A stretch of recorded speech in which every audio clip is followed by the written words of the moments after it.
Hey everybody, it's Daniel here from InfoRest. Hope you're all doing well. So I'm gonna do something a little bit different. Gonna do something called, I'm calling it a market update. So generally I look at the markets every single day. I'm trading them, I'm analyzing them.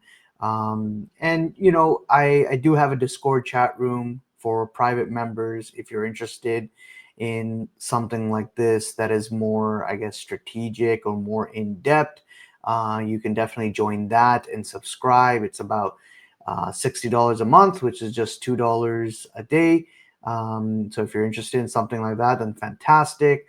But what I'm going to do here on this YouTube channel is create a new segment along with the other videos that I have talking about the current events and the news and the implications of that in the markets.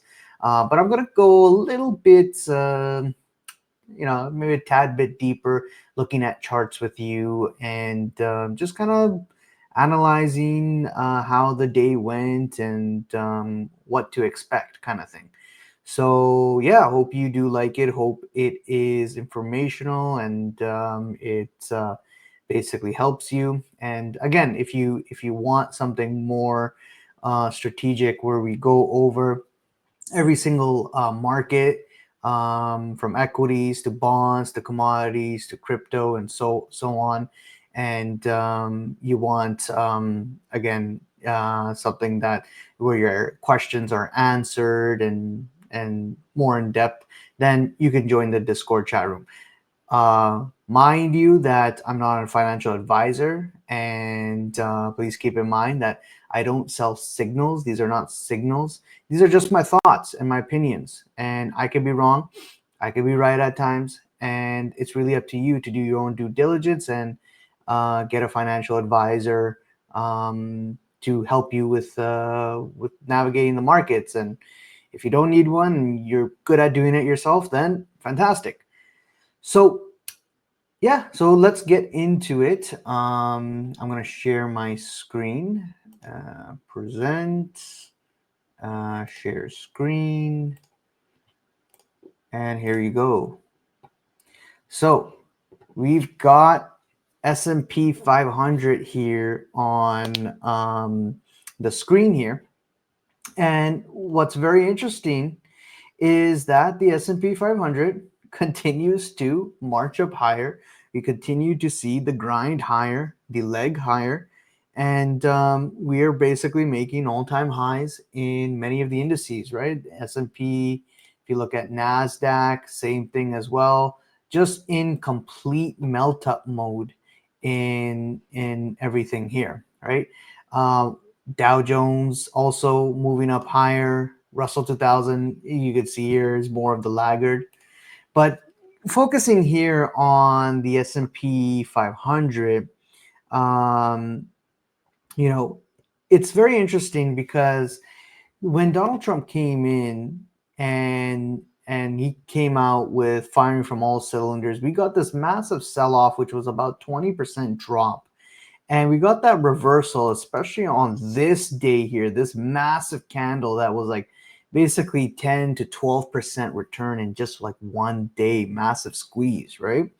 And that was basically on Trump backing down. And as Wall Street, called it, or what they name it, this kind of trade and how Trump is, they call it the taco trade, right?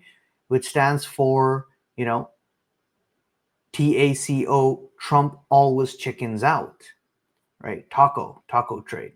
So, and we've been seeing that a lot from Trump, and mainly because he must have got the memo that the bond market, right? If you look at it here on the monthly, the bond market, especially more on the longer end, has been nothing but just selling off, selling off, selling off, selling off, right?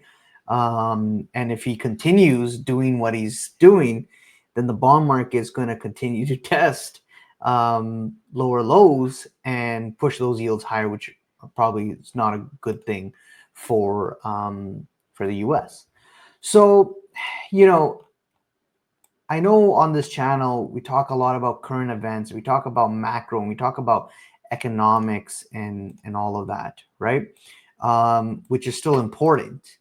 And what I talk about on those channels and on those videos, you know, it's important to know what's happening in the economy. It's important to know that, yes, the macro indicators are declining. Yes, the macro side of things are getting worse off. Um, Growth is getting worse off, right? But, regardless of that, and even with inflation numbers ticking lower, the equity markets continue to grind up higher. So there's one really important thing to note as a macro follower is that the markets can remain irrational longer than you and I can remain solvent, regardless of what's coming out from the macro side of things. The markets tend to also like to go in the trajectory, in the direction of going higher, right? Because overall, if you look at years and years and years of data, markets have just been upward sloping, regardless of all the crashes that we've had. Just like with this Trump trade here, right? And look at it, right? We're making all-time highs. So these present opportunities to buy the dip.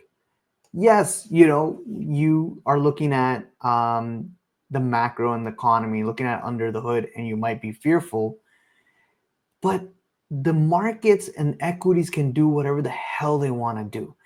And it's not just price that you got to be watching, it's also the sentiment and the positioning in the markets, right?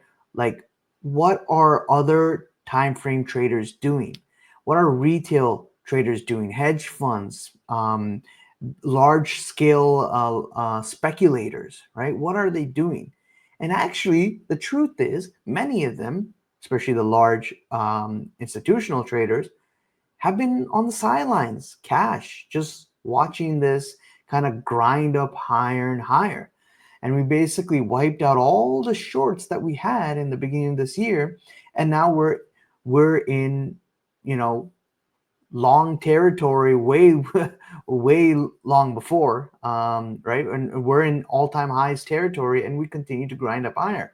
So could we technically retest and get to a level where we get close to 7,000 S&P, maybe 6,700, 6,800? Sure, it's definitely possible. We can continue to move in that direction, especially if tariff news and taco Trump continues to being a taco and continues to chicken out. Then yes, we will continue to see equities grind up higher. Data comes in weaker, equities will continue to grind up higher because they are taking it as if that this data means that the Fed's going to cut rates. We also heard that Trump, and there's rumors out, and I think there was a Wall Street Journal article that came out discussing about that. We could hear Trump sometime soon select the next Fed member for next year. And it's likely going to be a very dovish member who's going to cut rates aggressively, right? And so you got Trump and his administration who wants to cut rates, pump money, and make this the golden age in America and just fire from all cylinders. And he's trying to do it as best as he can, providing tax incentives, getting jobs and manufacturers in America, cutting those rates, pumping money, printing, buying, sending, we heard also possibly sending $1,000 to Americans who have children for their investment future. So just pumping and pushing money into the system and making it seem like that golden age, right? And equities are liking that. And equities are shrugging off every negative news. So if you notice, even with the whole oil and activity, right? If you saw with Israel and Iran, um, all the bombings and missiles, right? We had a couple of moves up higher, and guess what? Completely retraced the whole move, and we sold off, right? And why? Because Trump really, the missiles that he shot was just all show. And the missiles that Iran shot back, again, was all show as well, because they've been just communicating that, hey, I'm going to shoot at this time, so move people out of that base. And no one was really killed at the end of the day, right? Fardo was an area where that nuclear plant wasn't active for many months, right? So what does this all tell you? Is that Trump is trying to commit to his word of that he doesn't want war in his presidency, and it's and he's trying to, and you're just getting the taco trade again, where he backs off and maybe sounds tough in the beginning and then comes and basically does a 180, right?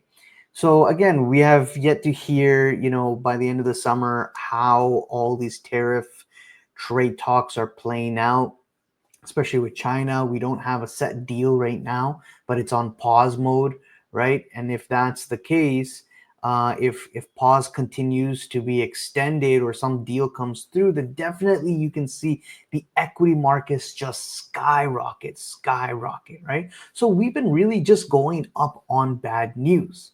The question is, when does this end? I guess time will tell, and also based on the news flow that we get from the White House and the Fed and so forth, right? So we'll see how this plays out. But right now, equities continue to grind up higher, and we broke. We're in all-time highs, and we probably will continue to see this run up higher. And if we run up to the top of this trend line, we could see, maybe an 8, 9, 10% move up higher in equities. Maybe you got people chasing this as well, chasing the equity markets, and pouring money, which is just maybe going to create that melt up scenario, and then we'll see what happens, right? Maybe, if we're moving up higher on good news, then if we're moving up higher on bad news, then when good news comes in, it might be just fully priced in, and then we start moving down, sorry. So you got to understand one thing about the markets. The markets are a discounting mechanism. So, every news and data and information is priced into the markets. A lot of also big traders have access to Trump and certain insider information, and they're trading off that information, and they're not supposed to be doing that, right? So it's being discounted in the markets. Just look at, oil, for example. When the news came out about the missiles, oil was plunging. It was going down, and you would think it would go up, but that was not the case. It was plunging because MAGA insiders had information that it was all just a show. It was fake. And you had this massive sell-off, right? So it's a discounting mechanism. The only time we get a crazy move or volatility or move in a certain direction is if you get new information, right? That's not discounted in the markets. And when that information comes out, then right away, yes, it does get discounted into the market. So yes, economic data is bad. Yes, we're seeing the economy worsen off. Yes, the job market, well, in the U.S. is remaining resilient. Yes, you look at other countries, G7 countries out there like Canada, their unemployment rate is getting worse off. Doesn't look like a good thing in terms of the economy and the sign. But look at what the Toronto Stock Exchange is doing, right? It's also melting up and going up and going up and going up and going up on hopes of rate cuts and what have you, right? And don't forget also that back in 2007, 2006, 2007, right? Don't forget that when we start to get the bad news about real estate and the markets, right? We did see also this melt up before, and it took time, right? It did top around here in end of 2007, but then we start to get this relief rally, and it was really in 2008 and end of 2008 when things start to get worse off. So we could see the same scenario here. We could see, a market rally further. We could see the AI bubble even grow bigger and bigger and bigger. Nvidia to skyrocket further and further and further. And then eventually, maybe you'll get the pop scenario, right? When will it come? Where will it come from? I mean, these are all answers that we are all trying to figure out.